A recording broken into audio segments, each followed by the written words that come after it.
La femme du journal s'appelle Denise Villa-Malanda. Encore étudiante à l'IEC Gombe, elle a été séduite par l'idéologie du mouvement pour la libération du Congo grâce aux formations notamment assurées par la NDA. Elle s'est forgée et a gravi des échelons jusqu'à devenir vice-présidente de la Ligue nationale des femmes du MLC. Celle qui seconde la charismatique Bernadette Koïmafuta rappelle aux décideurs le respect de la parité selon l'article 14 pour être conforme à l'échéance de 2030. Elle n'épargne pas les femmes d'efforts à fournir par la formation pour maximiser leurs compétences.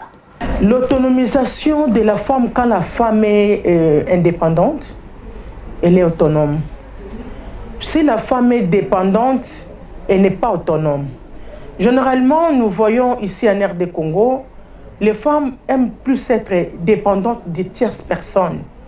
Alors moi, je martèle plus sur l'autonomisation. Plus la femme est autonome, plus cette femme est épanouie et développée.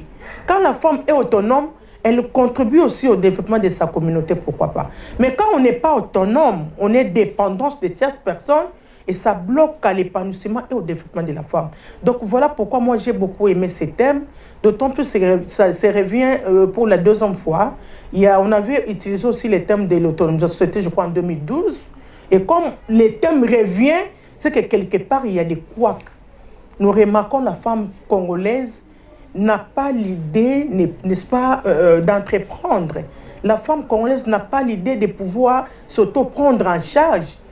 Si nous prenons seulement les cas de nos jeunes filles d'aujourd'hui, qui pour acheter une paire de babouches, elle doit recourir à un garçon ou elle doit courir à des tierces personnes, alors qu'elle-même, elle a la capacité de pouvoir vendre quelque chose pour pouvoir s'acheter les babouches ou les habits. Donc voilà pourquoi moi je soutiens ces thèmes et nous devons d'ailleurs vraiment beaucoup former les femmes par rapport à ces thèmes. C'est un thème très, très riche pour nos jeunes filles, surtout. Nous les mamans, oui, mais surtout pour nos jeunes filles qui ne savent pas se prendre en charge.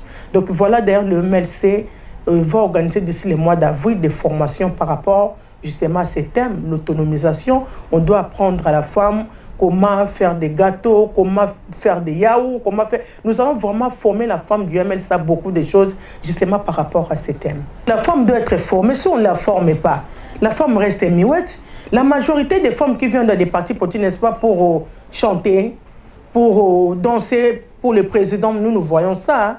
Mais nous, chez nous, il y a une école. Nous avons une école de formation. Chez nous, on n'est pas seulement pour faire de l'idolâtrie à notre leader. Non, même lui-même n'aime pas ça.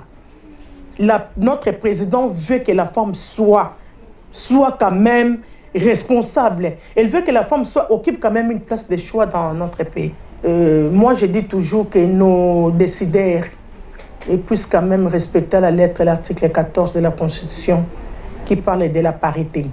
La parité, pas seulement en politique, la parité dans tous les secteurs.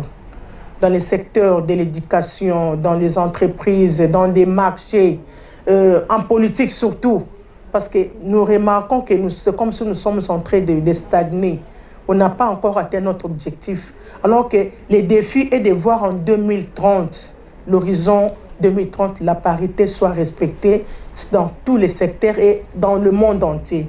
Mais chez nous, nous voyons comme si nous sommes en train d'aller à pas de tortilles.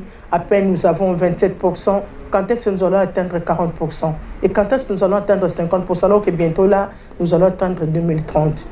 Donc, on les souhaite que les décideurs, nos décideurs à nous, puissent quand même respecter aussi à la lettre l'article 14. Aux femmes aussi de montrer la compétence.